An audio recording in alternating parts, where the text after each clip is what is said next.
I've worked with top-level CEOs, celebrities, to stay-at-home moms, students, and everything in between, and I always find that we all have stress, we all have insecurities, we all have fears, and we can have some really bizarre behaviors as a result.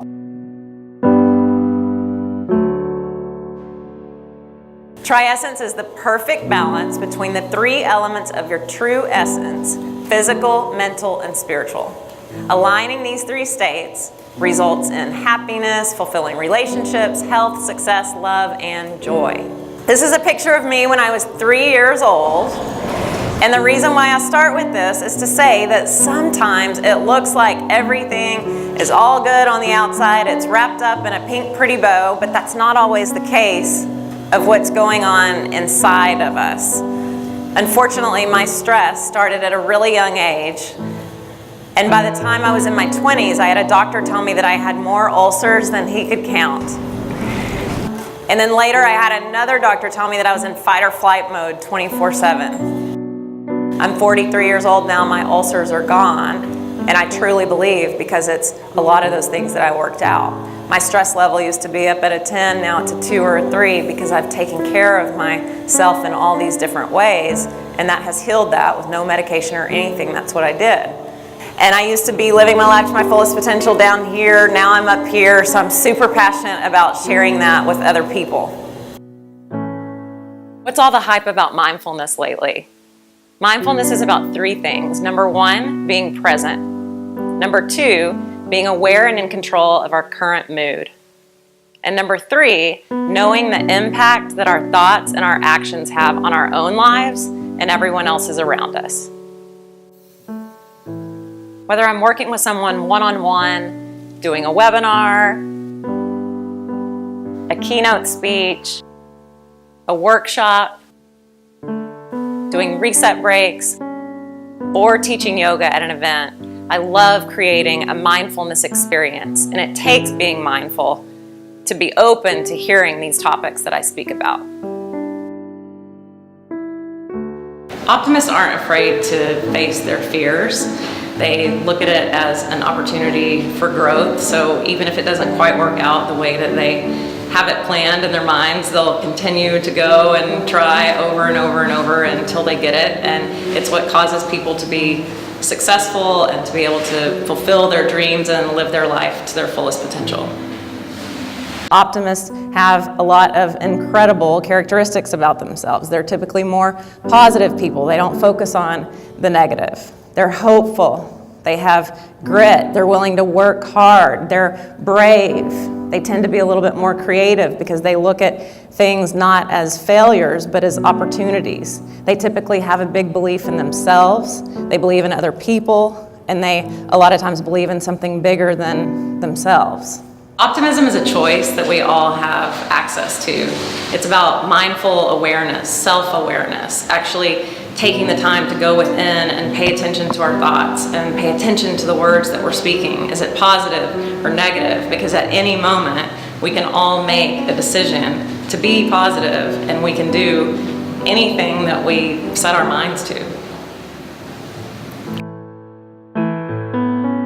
Her name is Jeannie. She's a client of mine. And Jeannie's life has drastically changed and is not going the way that she planned, but she still finds purpose and joy every single day in her life. Jeannie has ALS. And she said the amount of joy that it brought me was so much greater than the struggle that it took me to get down there, that it was amazing. And I thought, how many bluebirds, redbirds, hummingbirds, butterflies, each other are we passing all the time of these moments that we can have joy, and we're just totally missing it. She sees life in a very different way than we do now. And she looks and she just wants to yell at us and go, what are you stressing about? What are you doing? Sit down, take better care of yourself, spend time with the ones that you love. So she is an example of finding purpose and joy in the little things. Sometimes we think that to live our life to our fullest, we have to be the president, or we have to be an Olympian, or we have to win these huge awards. We can bring purpose and live our life to our fullest every single day if we make the choice to do it. If we had to sum it up in one word, present, present, present. Are we being present? When we're around other people, do they feel like they're actually really with us? When we're driving around in our cars, do we remember the drive, or do we show up and wonder how in the world we got there? Are we observant of our beautiful surroundings? We have so much coming at us all the time in technology, which is fabulous, but sometimes it keeps us from being present. What I mean by emotional intelligence is, are we self-aware enough to know the ways that we come across to other people? That's one side of emotional intelligence. But we do need to take care of ourselves emotionally and let ourselves and allow ourselves to release our emotions sometimes, and that's great.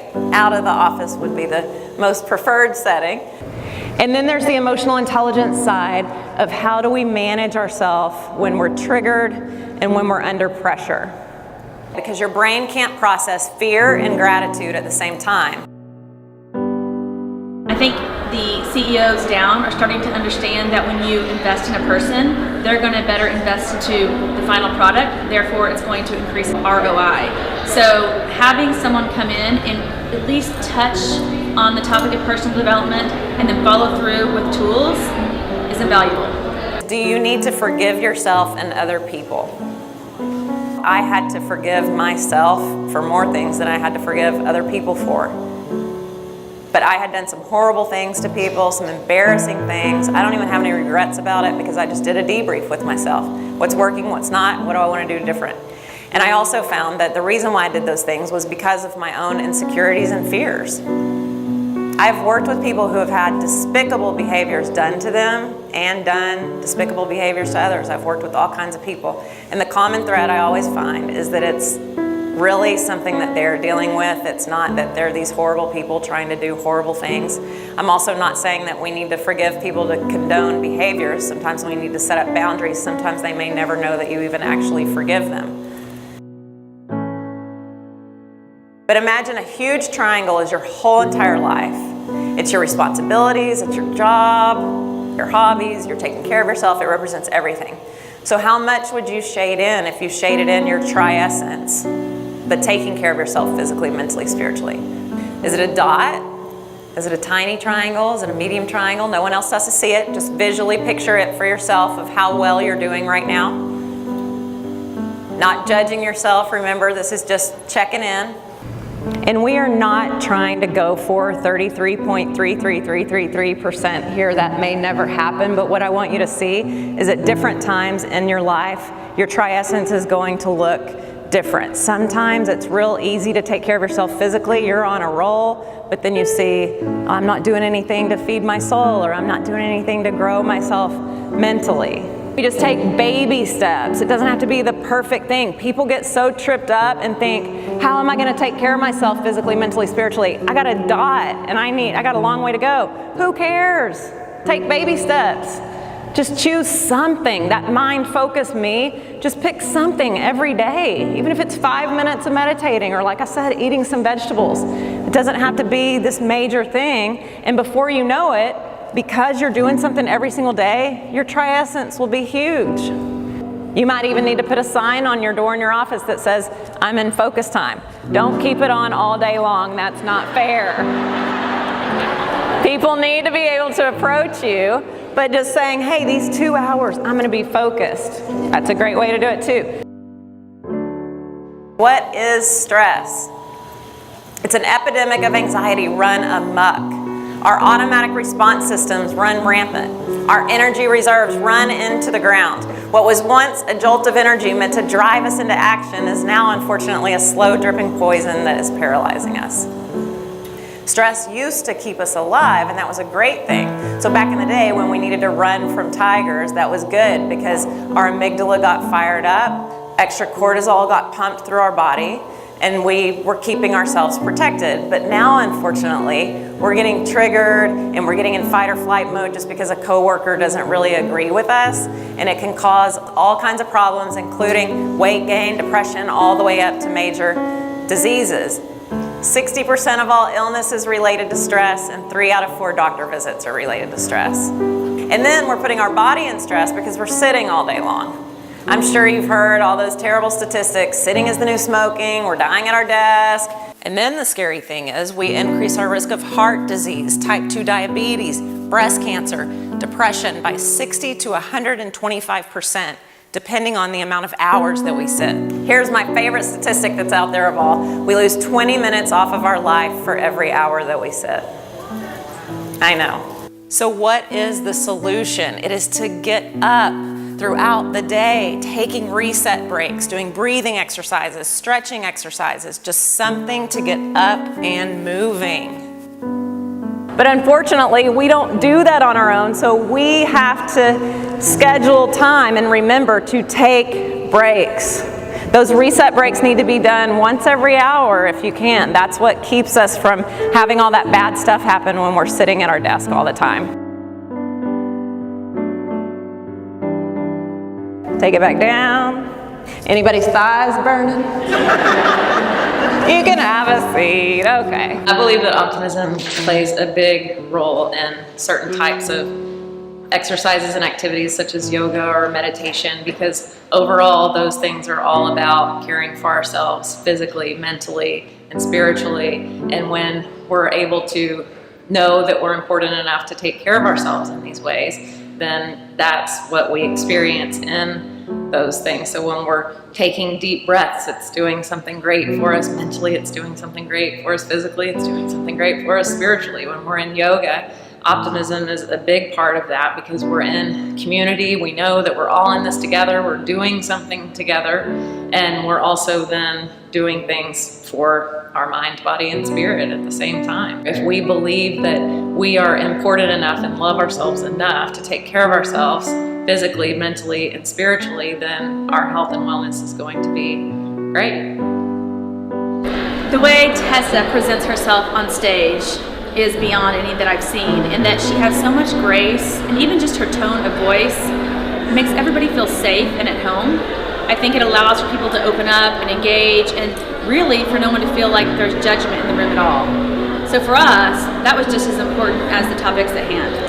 I was pretty blown away. It was really amazing to see her integrate a topic that can be a little bit tricky to speak to people about, and really do it very, very well with a lot of humor and with some very concrete steps. Really being mindful of every little thing, every little aspect, being grateful. I'll be mindful of my breathing, mindful in my consumption, how I sleep, how I rest, and hopefully it'll all amount to positive and kind of an optimistic result in the end. I'm not big on breathing techniques, but I really liked how she explained that. So.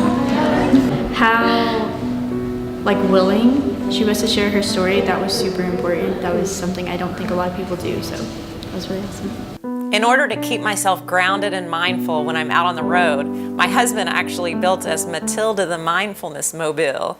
And when it makes sense, sometimes we actually get to drive her to events. Sometimes she even lets me drive. And sometimes I even get to be a part of the action. We'd love to help you find your own mindfulness vehicle, just something that represents being present so that you can live your life to the fullest. Inhale, sweep it up. I love Tessa's presentation because I do a lot of things for other people. I help with children, I help with my family, but I forgot to balance my life. I just believe that God sent Tessa. I believe that the Lord's been trying to show me this long time ago. I'm always giving and giving and giving, but I forgot about me. Mindfulness isn't going anywhere. It's going to be crucial throughout the rest of our lives. Because if we're not careful, we're going to miss out on our own beautiful life that's happening right in front of our very own eyes. Thank you so much. Thank you. Thank you. You have two great people here. I mean, I don't even know them, but I feel like I know them. They're so awesome, and I'm so happy that you allowed them to come here today. Thank you.